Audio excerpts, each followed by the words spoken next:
Are we playing now? Are we ready now? Yep, We've been ready. sitting here for a while trying to figure out everything. Welcome to Life at 2030. It's so good to be back. It's been a while, Dad. Been a while. What you been up to? Just messing around, working with the elders quorum, moving people. Had a guy call up and he said, my mother's moving out and she just has one bed, one couch, and a few boxes. He showed up 2 hours late with a truck, and it took him 2 hours to move everything he had. And there were 5 of them there. Oh, that wasn't just one couch and one box, was it? No. It's always fun, the ones that need help moving that don't pack a thing. And then you're like, wait, what? Yeah, we've had some weird moves. Like when we were moving Shauna out of the house across the street, she was all boxed up and ready to go out of the cross street from the church. And as we had all the trucks loaded, the people living upstairs were Africans from Nigeria, I think. And they said, oh, we need help moving. And we're said, well, we'll be back here with these 2 trucks and we'll help you for a few minutes, but And so when we got back, they had thrown big blankets on the floor and thrown all their stuff in them and tied them up. Hey, that works, right? And we took 6 queen-size beds to a 2-bedroom apartment. Wow. And the beds in one of the bedrooms were stacked up on edge, and they filled the whole bedroom. Oh, no. So I don't know where they slept, but it took us about an hour and a half to move all their stuff. Hey, but they were helping you pack, though. That's awesome. Yeah, big bundles. I like that idea. I may have to use that one time. I don't plan on moving anytime soon, though, but yeah, that makes it easier on the elders quorum when you have everything boxed up and ready to go, and yeah. Yeah, but don't show up 2 hours late. Yeah, that too. That's frustrating. Well, it sounds like you're having fun with your calling. No, I'm not. There's a whole bunch of things that you don't anticipate. That's very true. That's so true. Like what we're going to talk about today. Well, actually, you did anticipate this because I texted V this week and asked him some questions about, hey, what do you remember? All the crazy things that happened during Sacrament meeting. And he says, the sad thing is this was our normal. And so we just thought it was normal. Most other people wouldn't consider it normal. That's true. So really only the major ones stuck out and we remember those. I mean, there was something, I remember every Sunday just coming home and giggling over dinner at what happened today. So Sacrament is supposed to be a place where you can be quiet and reflect, and it's supposed to be reverent, and you're really focusing on the Savior. And it's a room full of sometimes 150, 200 people, right? Families, babies. You can't expect everything to be perfect, but that's where everyone kind of does. And growing up in McKinley Ward, it was... There was not a perfect Sunday. No, but that was perfect for us because we were looking for the funny. And then with all of us divided into classes, there were even more opportunities for all of us to gather together and go, oh, here's what happened in our class today. Oh, yeah. So tell me some of your favorites that you remember, some of the craziest things that have happened in Sacrament throughout the years. And McKinley Ward doesn't even exist anymore, which is sad. I mean, the name doesn't exist, but McKinley Ward still exists. Ward is still... Yeah. Dude, is it still called McKinley Ward? We're still in McKinley Ward. Wait. Okay, so they did dispel the whole stake. The stake's dispelled. Wells Stake is no longer in existence. So is McKinley Ward the only one that kept its name? No, but there are a couple of wards that dissolved. And went to Granite. Ivans disappeared. We went to 3 different stakes. Well, let's see. We went to Liberty Steak, Salt Lake Steak, Granite Steak, and South Salt Lake. So we went to 4 different steaks. Jeez. And you're with Granite right now, No, right? we're with South Salt Lake. We're the South only Salt ward Lake. that went to South Salt Lake. Oh, man. That's sad that Will's Steak is dissolved. Yeah, Okay. but the steak we're in is in the same shape as the steak we dissolved was in. That's true. So in essence, it really still is McKinley Ward. Do you still have crazy stuff Oh, yeah. happening? Oh, yeah. Even crazier now because... Can you think of something that just recently happened? Well, we had a lady come, and she's from the other ward in the Liberty Steak, and she was coughing really bad, and she kept taking her mask off to cough. Oh. No. And so we went and asked her if she would please go out into the foyer if she's going to cough. And she says, I want to stay in here. And we said, well, then keep your mask on. But finally, one of the sisters went and escorted her out of the chapel.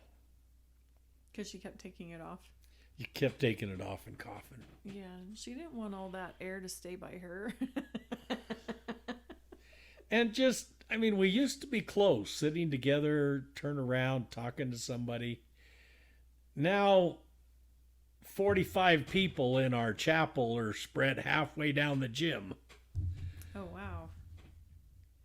I hear you. We're new in our, well, I mean, still relatively new in our ward, and we've just shown up with masks. And so just last night when we had Young Women's, we show up with masks and try to keep our space.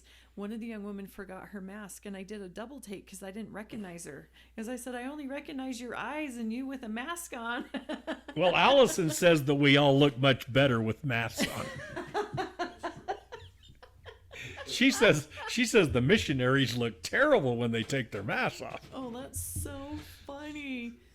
Yeah, it's interesting how different everyone looks with noses and mouths and everything. We all have really pretty eyes, don't we? Yep, everybody has great looking eyes. But I mean, there's things you don't think about. Testimony meeting. Zoom, the people that are watching can't bear their testimonies. That's true. So we've had to resort to the following priesthood meeting or the following Relief Society meeting.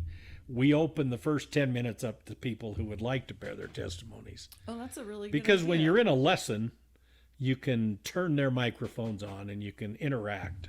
You can't do that in Sacrament and you don't even want to see the people in Sacrament. Because when you open it up to Relief Society or Sunday school, we've actually had sisters who don't understand the concept of Zoom walking around partially unclothed or taking the phone into the bathroom and so Zoom has its own problems. It's way entertaining to see some of them, but it's sad because we're a generation that doesn't understand the whole concept of what the phone's capable of showing. Right, but do you understand how epic this is? It's brought McKinley Ward online. I love it. All people have I can give them the login and they can enjoy an entertaining time if they want. That's so awesome. Or they're just looking in their whole face. They're just one eye. Yes, all you can see is one eye or you can hear them eating. So, I mean, there's a lot you have to worry about when you open it up. Yeah, I facilitate our meetings, and so I'm constantly having to try to mute people as well because they don't realize they're unmuted, or it's just funny. And once this family was unmuted, and it was in a combined meeting with the whole ward, and you hear the mom say, "Turn your phone off," or "Get off your phone," and we're all just laughing because we're like, "Hey, we do that too." So with Sacrament, you have, like, growing up, you guys would take care of the ward program. And right. We had some fun with that. Every time, once in a while, we would, all the time we had to print it ourselves.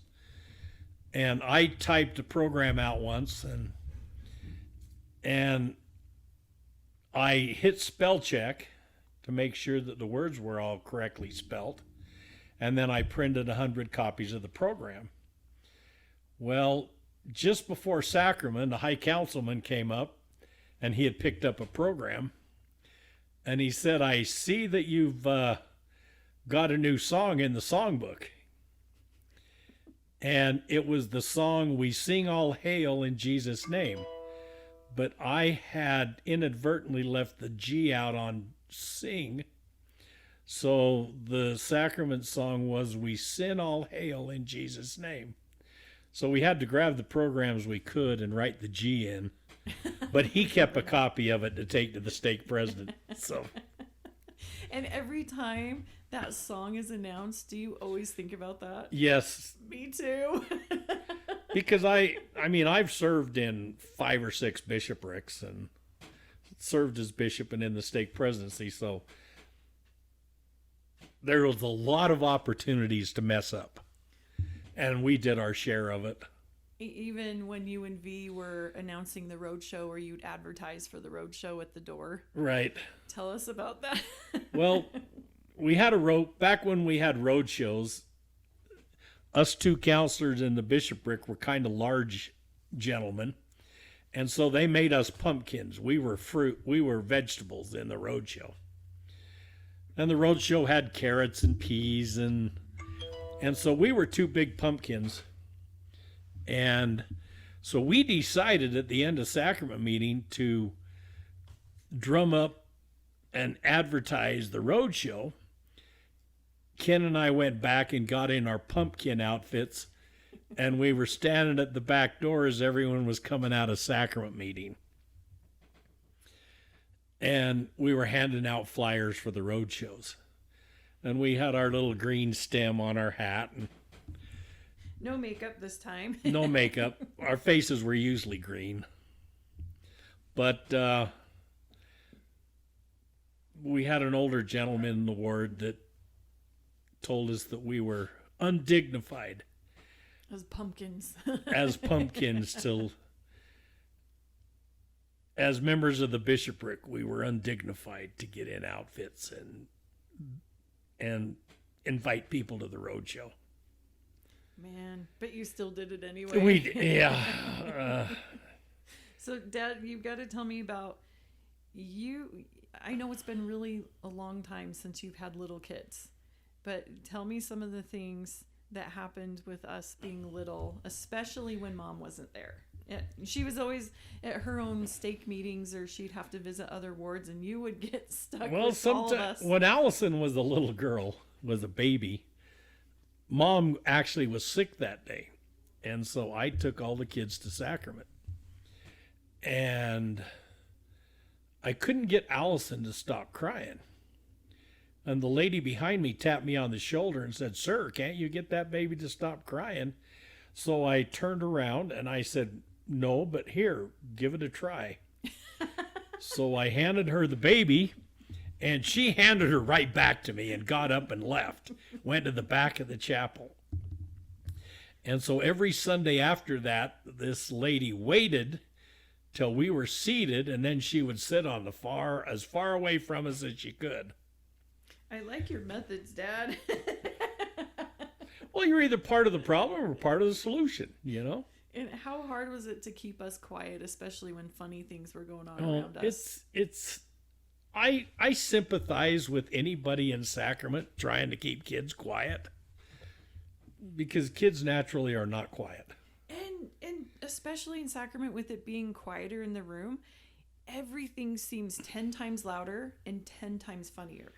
I don't know why, but it just does. We used to have an older gentleman, and when he would stand up or sit down, he would let wind extremely loud. And so I'm trying to get my kids to quit laughing as I'm laughing. It was funny, Dad. And there's always those situations. Yeah, where you just have to teach your kids, just don't even react, even though it is hilarious. Right. Yeah. Like Sacrament meeting is crazy. Things happen. When I was bishop, The deacon handed me the tray. I took the bread. The deacon handed me the tray and said, "Bishop, I have to go to the bathroom." And he left. So I stood up and continued his route, and I passed the sacrament. And his route passed the sacrament to my wife. And so I'm standing there at the end of the row, and I hand my wife the bread, and she looks up and looks at me with the most startled look on her face. What are you doing here? And so I continued his route, and I stood in line, and the young man blessing the sacrament says, "What do we do now, Bishop?" I said, "Well, you bless the water, then hand it to me. I'll take it, and then I'll go do the route." That's awesome. So he blessed the water. I took the first cup, and then I went and handed it to my counselors, and we moved on. That's so funny, Dad. We have a notorious passing the sacrament story, too. Well, a funny one, and then one with some... Yeah, we had a young man in our ward that he always liked to wear sweaters. And for some reason, almost every sacrament, one of the cups would get stuck to his sweater. So there was always an empty cup hanging from his sweater. And he had no idea. No idea. Great young man. Just, I love him. And one day, I'm sitting there and I'm watching him, and it's a fast Sunday. And I see his face go extremely pale. This young man's a Polynesian young man. Tall, skinny kid. He's standing there with the tray of bread, and I watch his face go deathly white. And then he throws up in the tray of bread. Oh. And he just stands there. With the cup stuck to his sweater. And so the bishop says, "Brother Carling, can you go take care of that?" So I went down and I took the tray from him, and he went out to clean up. And the other deacons continued passing, and I waited till the sacrament was done. And one of the ladies sitting by him got up and moved, sitting by where the throw up was on the floor. And so I'm sitting back there by a brother waiting for the sacrament to be done, because I've already gone and got all the cleaning supplies that I will need to clean it up. And I said, "You want to help me?" And he says, "Unless you want to clean up more, I think you better do it yourself." Yep. Poor so Dad. The lady that moved went and sat by an older lady in the ward. And apparently her perfume really reacted to the older lady, because this older lady started coughing really bad. So the older lady had to leave because the woman had to move.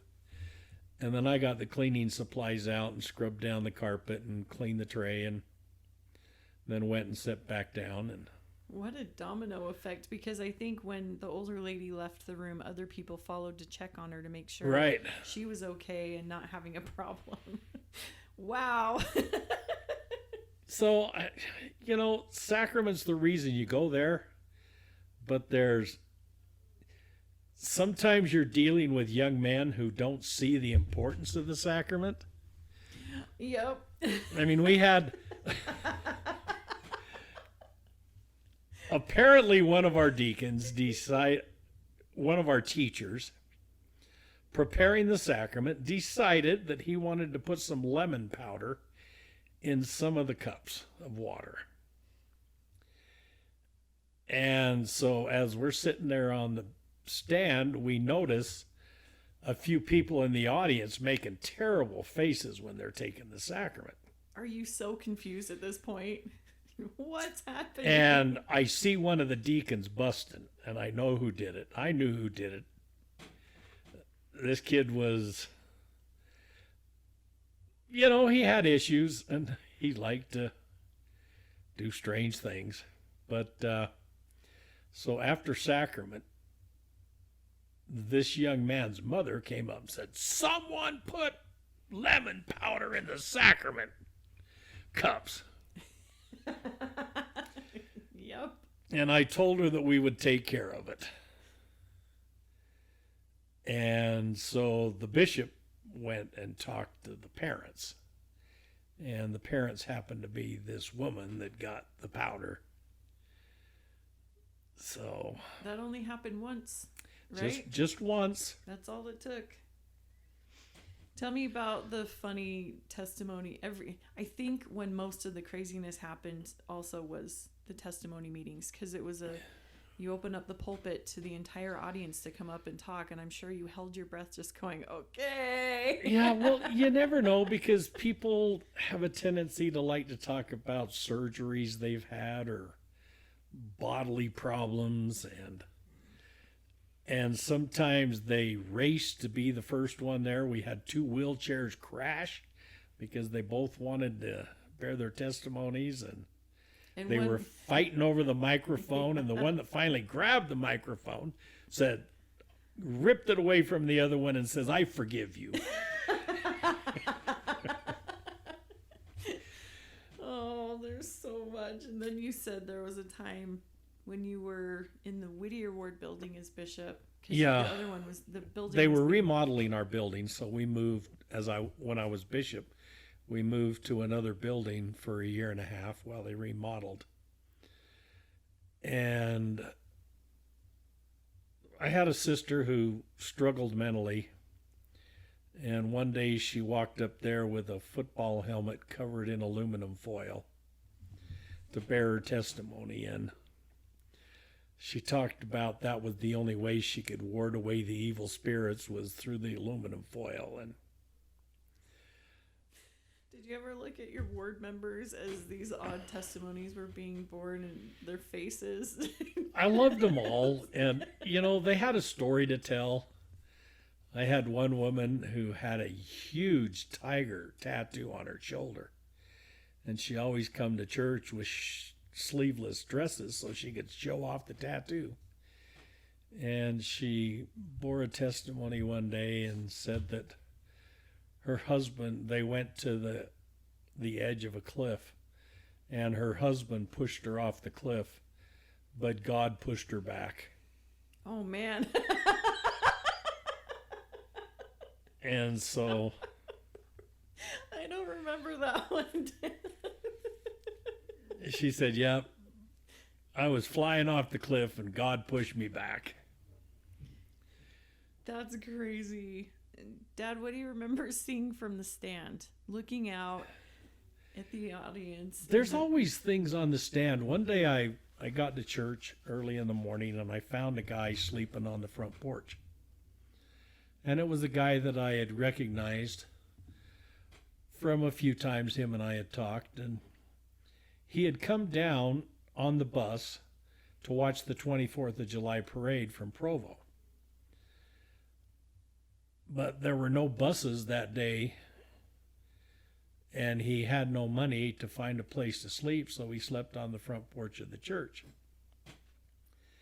And I always kept some food in a little credenza behind my desk, so I gave him some cans of ravioli and spaghetti and gave him a few bucks, and he said he wanted to stay to church.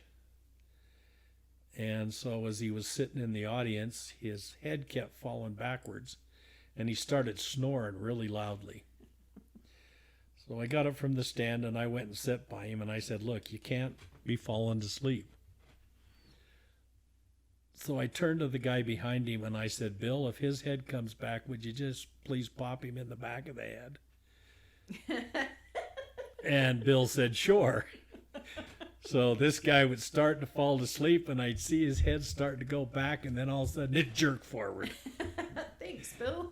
And he stayed awake the rest of the time, and him and I had a little talk after. But one day this big woman came in and sat down, and we had 2 young men who were sitting on the back seat, back row of benches, and she sat by him about 5 feet away from him.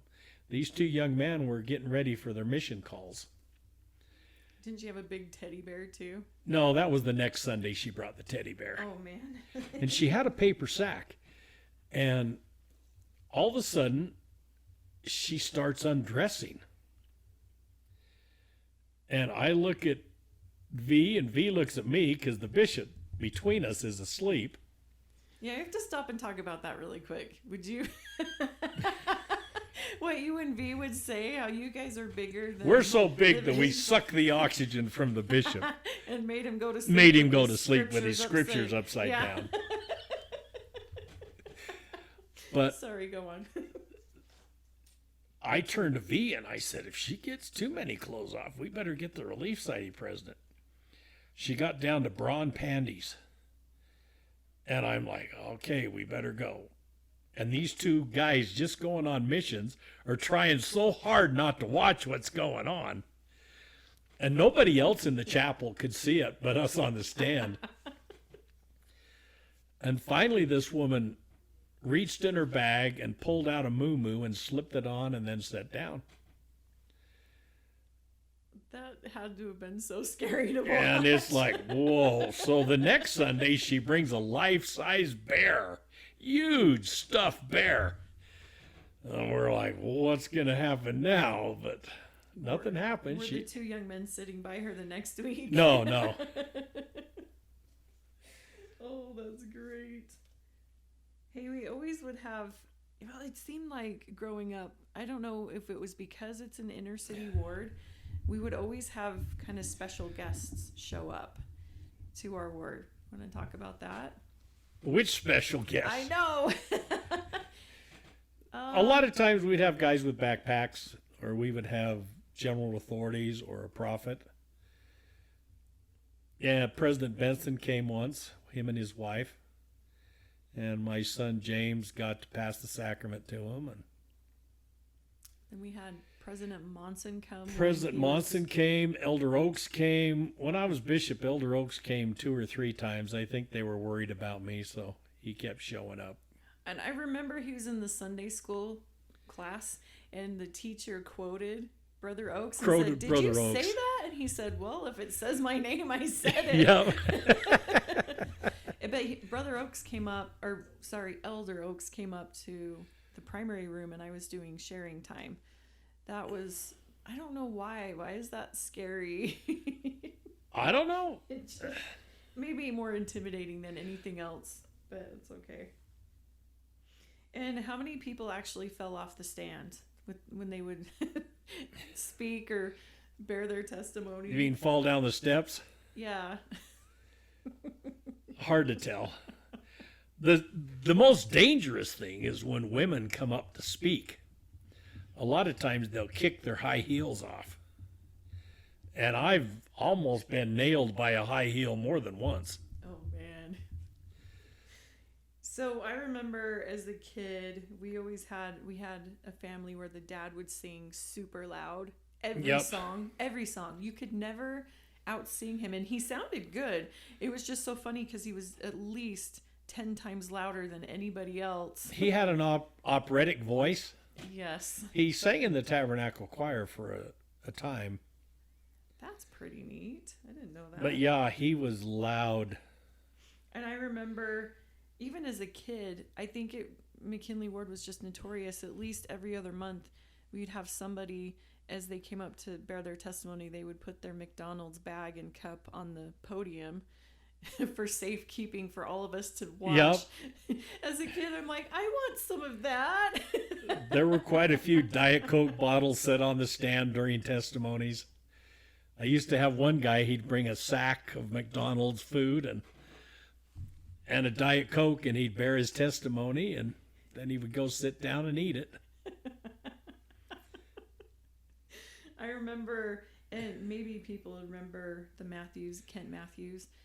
He and his wife, I thought he was adorable, and he would show up every Sunday in his overalls. Every Sunday he wore coveralls. Yep.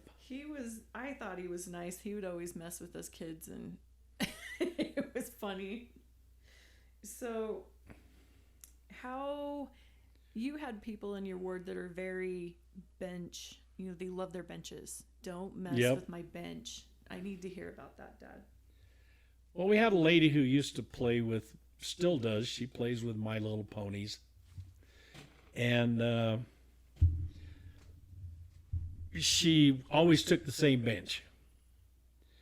And people in the ward knew not to try and sit there because she would stand there and tell you that you're in her bench.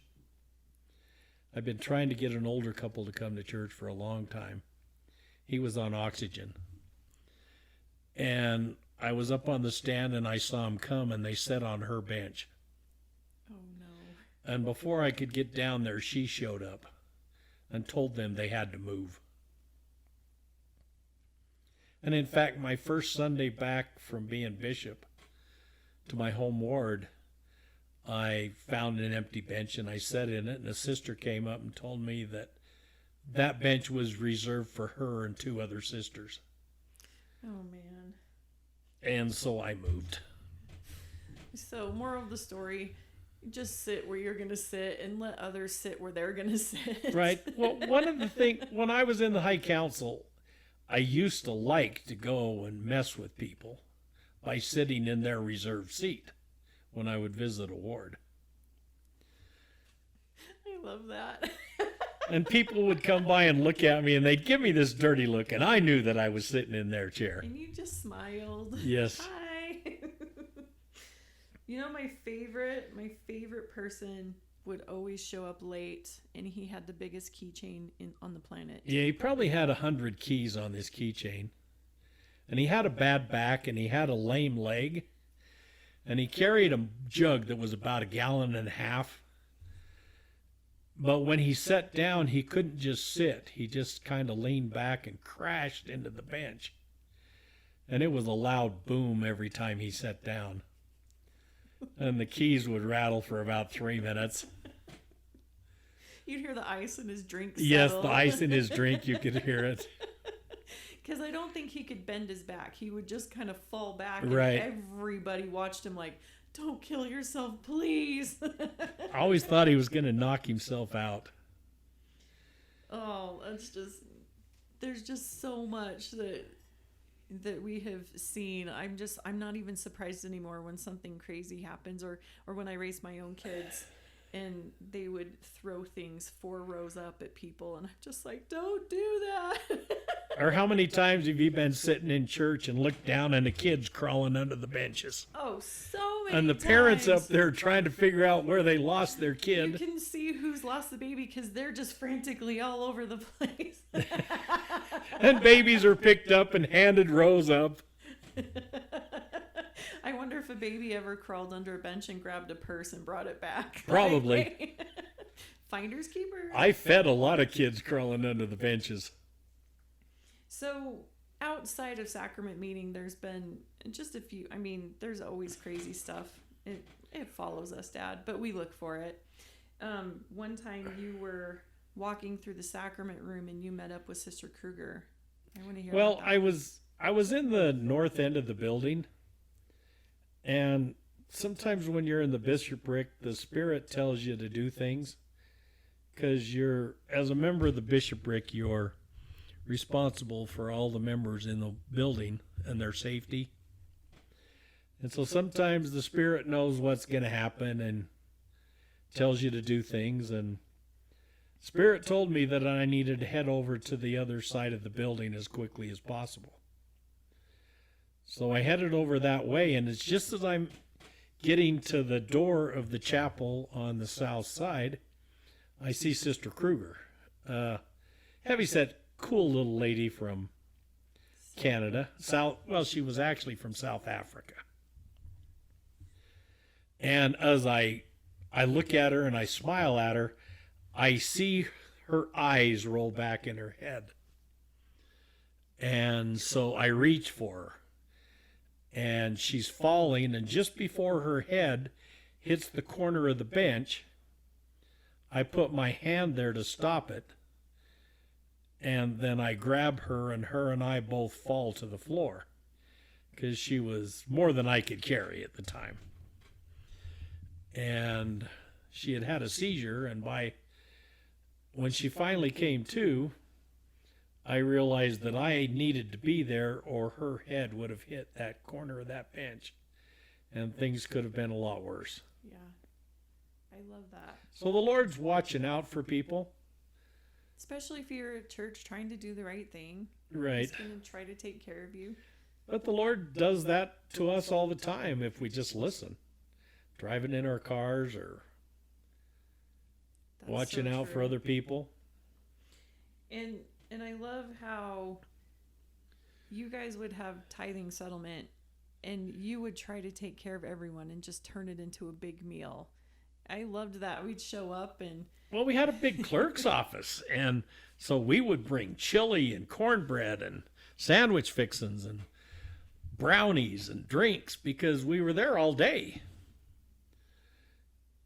And people would bring extra stuff from Christmas and Thanksgiving, and the clerk's office just kind of became a little buffet where we would sit down with them and make sure that all their tithing was in order so they could go to the bishop and declare their tithing, and if there was a missing tithing receipt, we would work on it while they were there, and we'd have a bowl of soup together and chat. And I love that. Our ward growing up, it always felt so unified. It really did. We were just, everyone would talk about the magic of McKinley Ward. Yes, we were crazy, but we also loved each other so much and took care of each other.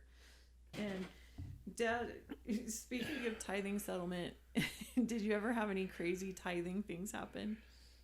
we had a doctor. He was a interesting guy, and he would never make an appointment. He would just come in, and he would say, "I need to see the bishop."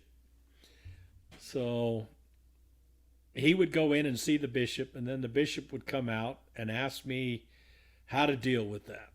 So I would contact the church and find out how we dealt with it. One time he gave us 4 racehorses as his tithing. One time he gave a house as his tithing. And so we had to call the church and find out how to deal with that tithing in kind.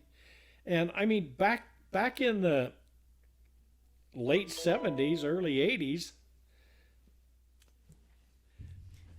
the 4 racehorses were worth about $100,000. Yeah, what do you even do with those? I'm sure the church sold them or dealt with them somehow. Yeah, because in the early church they would just barter. A lot of things or was give tithing in kind: chickens, Yes. cows, wheat, grain. land, just so many things. And you can still do that today if you want. You can donate stocks, you can donate gold, silver. Just whatever the 10% value is. Right. Whatever you feel. You can't give kids. Although sometimes you would like to. They'd give them back. Do you know that? Right. Kids are not. I got a bill for my son Cliff from the hospital once. And they said I owed him an extra $126. And I told him, well, I can't pay it right now. Do you want me to bring my son back? And then when I get him paid off, I can pick him up. And the lady at the hospital says, we do not repossess children, sir.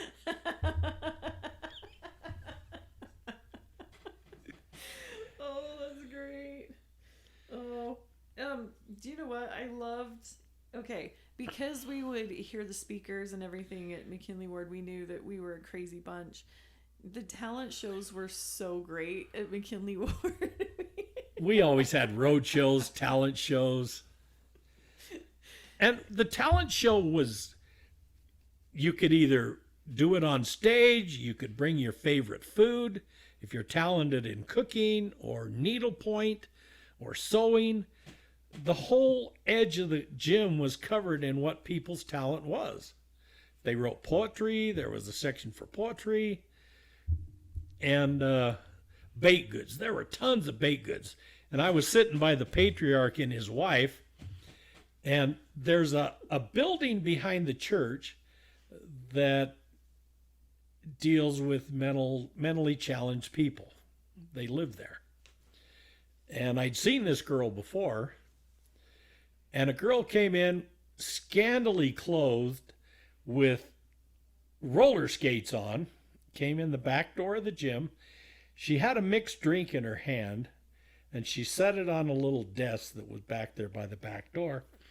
And then she did pirouettes and picked up a few rolls and a few things that were baked goods. And then she skated in and out of the rows of tables. And then she picked up her mixed drink and out the back she went while the guy was reading poetry on the stage. And the patriarch's wife said, "That was disgusting. She should have had clothes on." And the patriarch says, "But she's talented."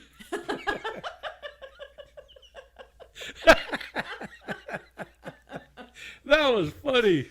And we had road shows. Oh, the road shows were fun. A lot of work. A lot of work. A lot of fun once it was all put together. But, you know, when you do things like that together as a ward, you have so you much grow fun. so close. People loved you. You were the dad one time, and you acted as a perfect dad. That loud, boisterous voice, and "Come on, kids!" We had a car made out of cardboard, and we all held the car up and ran around the stage. Yeah, that's so true. That was the only time that Bart Pickett was your true child. Bart Pickett was my He true was one of your child that sons. time, yep. I love that. Sometimes the callings would stretch and grow people, especially some of your clerks that had a hard time with math, and I want to hear about that, the $1 million tithing. Yeah, we used to have a young man who would write his tithing slip, and he would donate $1. So he would put 1.00, and then again, right next to it, he would put 1.00. And we had a member of the bishopric who was an ex-preacher, great guy, loved him to death, but he couldn't read. And so I was the clerk. I was actually the executive secretary and the clerk at the time. And he would open up the envelope and he'd go, $100,000? Who donated $100,000? And I would look at it and I'd say, "Oh, that's $1, Jim. There's only $1 in the envelope." So, but it was always exciting. $1 million tithing or $100,000 tithing. I think you said at least once a month you would hear, "What?" And I was excited to see what he was so excited about. That's so true. I think it would be so fun to have a McKinley Ward Part 2 because we have the 24th of July breakfast, all the girls' camps, all of the dances, all of the talent shows and beyond. And there's just so much. This ward is always going to have such a special place in my heart. But you know what, Dad?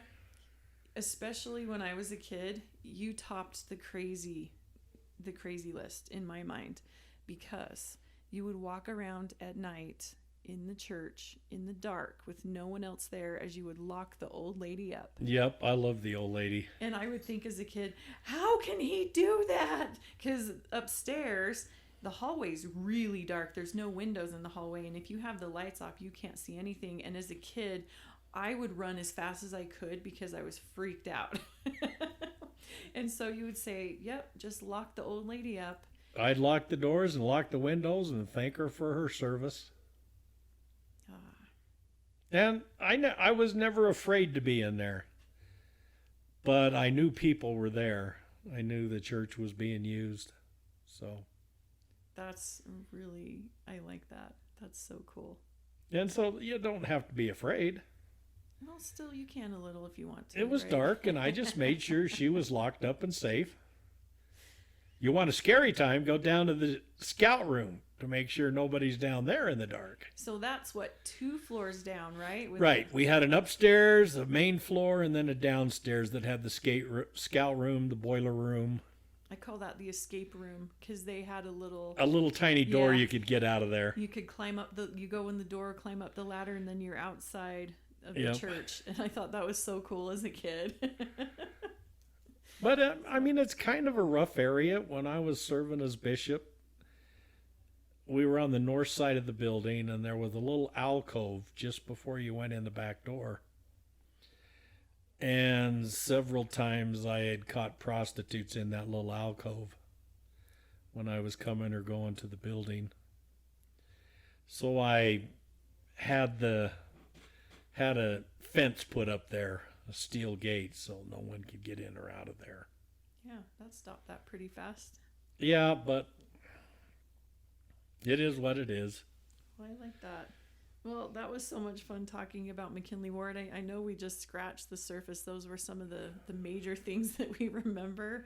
And there were probably 1,000 other things that we really don't remember. But one day in heaven, we'll be like, oh, yeah, remember that? Can you imagine the conversations we'll have? Every ward has to deal with something. Yeah. You either have too many youth or no youth. You're all young families. There just isn't a mix like there used to be. Yeah. But it's your choice if you want to feel like you're unified or not. Right.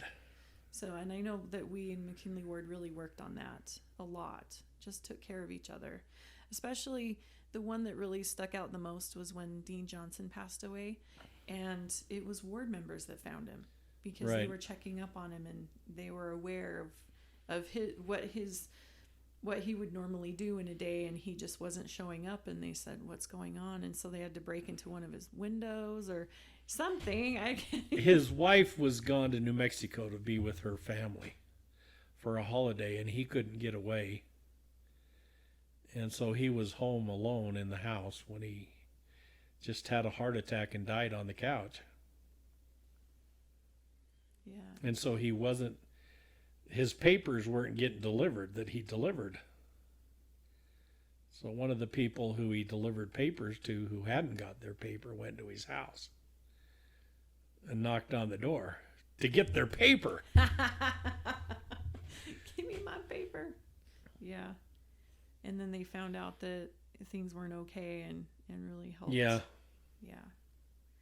That was the same house where one of the widows lost her husband and mom went and sat with her for the day, and you just do stuff like that for each other. That was a house for that. You were baby in. Yeah. That's so interesting. Well, Dad, we have so much more to talk about in so many more episodes, so I'm glad that you came today. We'll do it again. Thanks, guys, for joining us. We're so glad that you decide to stick around and hear our crazy episodes. We will talk to you next time. Anytime. Bye. Love you guys. Bye.